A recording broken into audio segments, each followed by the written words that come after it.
And so a moment like this, in addition to showing us what a crisis looks like, shows us perhaps what happens when working people take initiative, perhaps what happens when working people take charge.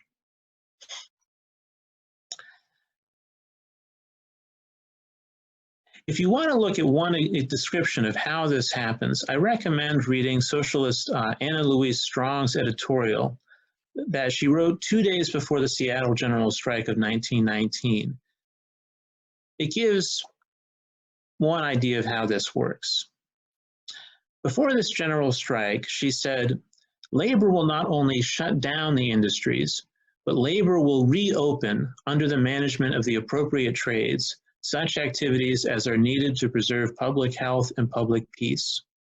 If the strike continues, labor may feel led to avoid public suffering by reopening more and more activities under its own management. And that is why we say that we are starting on the road that leads no one knows where. What she was depicting here is actually a shortened version of what did in fact happen in Russia. Strike committees became workers' councils, which over the course of when they were resurrected years later in the middle of the 1917 revolution, became organs of rule. So since I've been going for quite some time and I've got more than I think will be valuable to read in this whole time, I want to talk for a moment about what workers might find valuable and what they might find not so valuable should they come to power, and what that means for the viability of a socialist society, a society run by working people. Well, let's start with healthcare. The federal budget for healthcare currently, Medicaid, Medicare, and the VA could be used to pay for all healthcare if workers nationalize healthcare. Because about half of the costs of the healthcare system go into marketing, bureaucracy, and private profits. And I cannot see working people deciding that they would want to keep marketing, bureaucracy, and private profits in a healthcare system. A national public healthcare system could eliminate all of those overnight, and thus what we already spend on Medicaid, Medicare, and the VA could provide as much healthcare as we are currently getting. It could pay for everything that people currently get. However, if you did that, it would leave more than $2 billion in spending unused. This could be used to train 400,000 doctors a year, doubling the number of doctors in the United States in less than 10 years. And right now we can see use for a move like that. Obviously, you could divide that differently. Part of it could go to training doctors, part could go to training nurses, EMTs, and so on. In this country, workers in power would have no use for the military, which is used by capital to oppress and exploit the world. They could eliminate the whole thing because they have no interest in oppressing workers in other countries. And with the savings, they could, at today's prices, pay to power all households with wind power free of charge every year, pay for about 10% of the country to go to college for free. That means everybody ages 18 to 21. They could create 1.3 million infrastructure jobs, double the number of public school teachers, that's 3.1 million jobs, and create an additional 896,789 clean energy jobs. And that's all at the same time. Those are not alternatives. That's one package with the military budget. Workers, too, would not have much interest in enriching the ultra-wealthy, I imagine.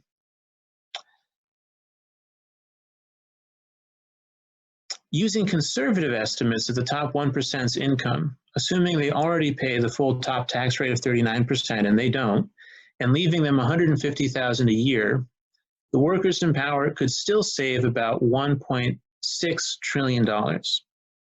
With these funds, workers in power could do all at once every year. Pay for wind power equal to that needed for powering every home once again. Pay for 31 million people to go to college. That's 10% of the country. Create 13.87 million infrastructure jobs. Add over 6 million public school teachers, tripling the number of teachers. This, of course, this is one way to do it.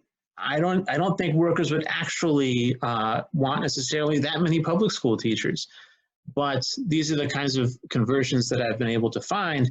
And one thing I think you'll find about imagining a new society is that when you try to put it into quantitative terms, it becomes difficult to do so without using some of the terms of the old society. We'll talk a bit for a second about how some of those terms change.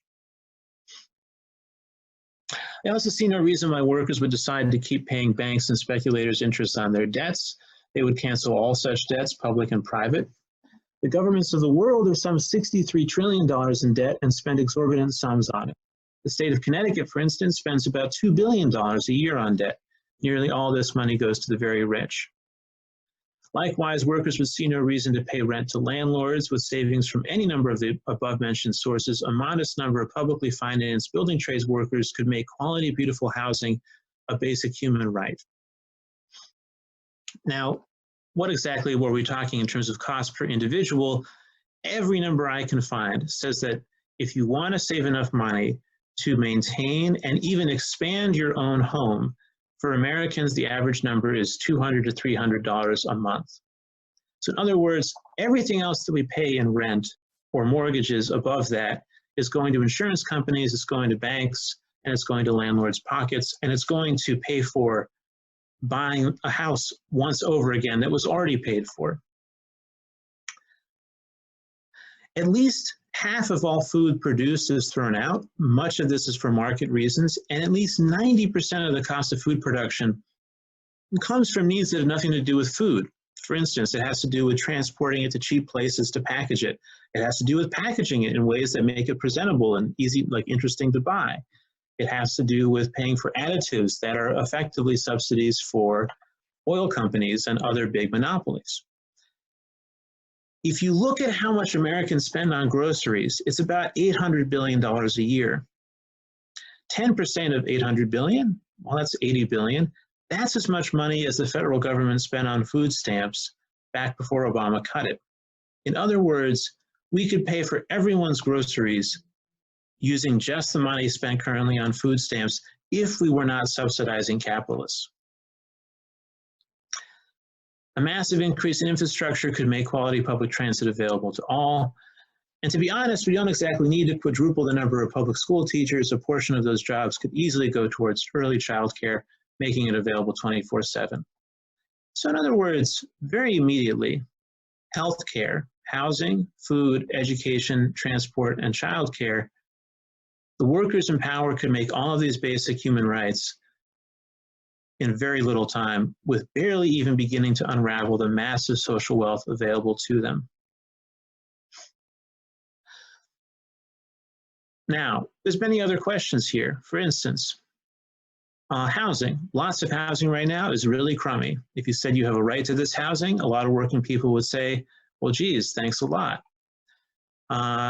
And at the same time, lots of people would want to move places, very specific places where housing is nicer, or at least say, why can't we be living like that? Well, one way to deal with this is to say, those who are living in high demand areas, you get a tax on your property. That tax is specifically used to improve places where people are less interested in living. And on top of that, we've set up a fund for reparations for oppressed nationalities that have been consciously and systematically excluded from good housing for decades. This kind of setup, you would actually have an interest in paying this tax. If you lived in a neighborhood or in a house that was highly priced, paying that tax would actually not only improve other people's housing, but it would actually lower your own tax, because over time, your area would become less, there would be less of an imbalance in the desire to move to where you live. This would be like an anti-gentrification tax. Now, again, like I said, this is only the beginning. Let's look at some other areas where workers might say this is not essential work once we're running society. So for instance, security guards. if you're getting rid of private property, as in production, stores, so on and so forth, if everything that is used for production and for consumption is owned by all and managed by all, do you need security guards? Probably not.